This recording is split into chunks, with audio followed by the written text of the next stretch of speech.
Peace, family. It's your boy Tez.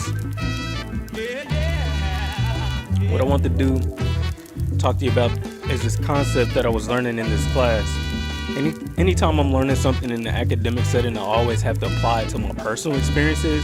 And I thought this was pretty cool to me, so thought I'd give it to you. So what we're talking about is the concept of group formation and the life cycle of a group, depending on what the purpose of and the intent of the group is. So when we talk about the life cycle of a group, there's about 4 or 5 stages that a group will go through, and I'll break it down. So the first we have is forming, the second we have is storming, the third we have is norming, the fourth we have is performing, and depending on the purpose of the group, the fifth step will be adjourning, so the end of the group. And I like this concept because all of the groups, organizations, friend circles that I've been a part of, I can definitely look back and I can see us going through all of these different stages, right? I just thought it's a very cool concept, so I want to touch on it. So the first stage, forming. So it's very organic. We don't know why we're coming together, but we know we're a group of people with a purpose and we're drawn to each other. So say, for instance, a group of friends. Like, you just meet people and you slowly start to become attracted to those guys, and you start to form this group.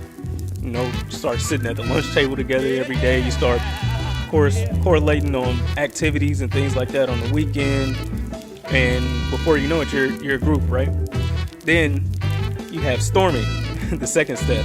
So, of course, when people get together, personalities, they're gonna clash, right? They're gonna bump heads, especially with stronger personalities. And so you're gonna fight it out. We're gonna fight till we figure out what the hell are we doing, right? And I really like that stage because I've definitely seen my friend groups go through it, and it's very interesting to see, you know, what happens when people get together and as they start to make it through that stage. Particularly the next stage we have is norming. So we settle into a cooperative spirit. So we figure out what we're doing. We start to, you know, we got all our personalities and got all our shit out. Now we're figuring out who we are and what we're gonna do, and we're gonna synchronize our actions to fight for that cause or to move forward on whatever it may be. Could be going on vacation, could just be supporting one another and rooting each other on as we get through life. So that's the norming stage.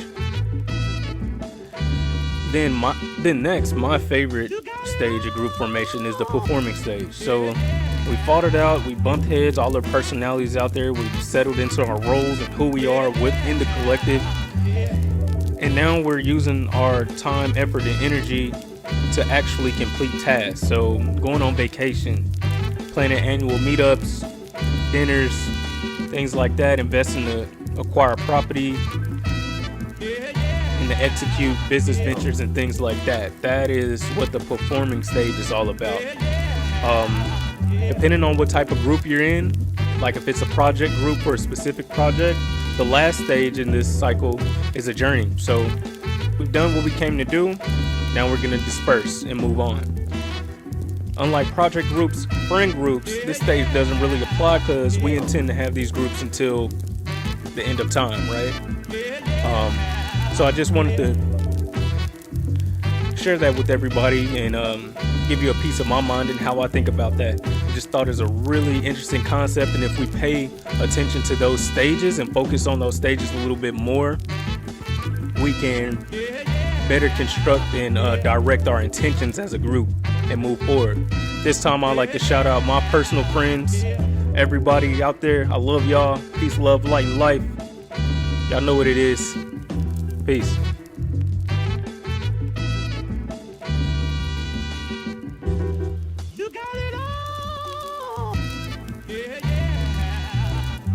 All right, thank you for tuning in, guys. I want to give a quick shout out to today's sponsor, the Shea Butter Network. Their website is www.sheabutternetwork.org. They provide 100% pure, all natural, organic products for your hair and skin. Everything on their website, you can use it from head to toe, and they provide it at a fraction of the cost than these other companies out here. So go ahead and check them out. It's www.sheabutternetwork.org. They're making the world go natural. Peace.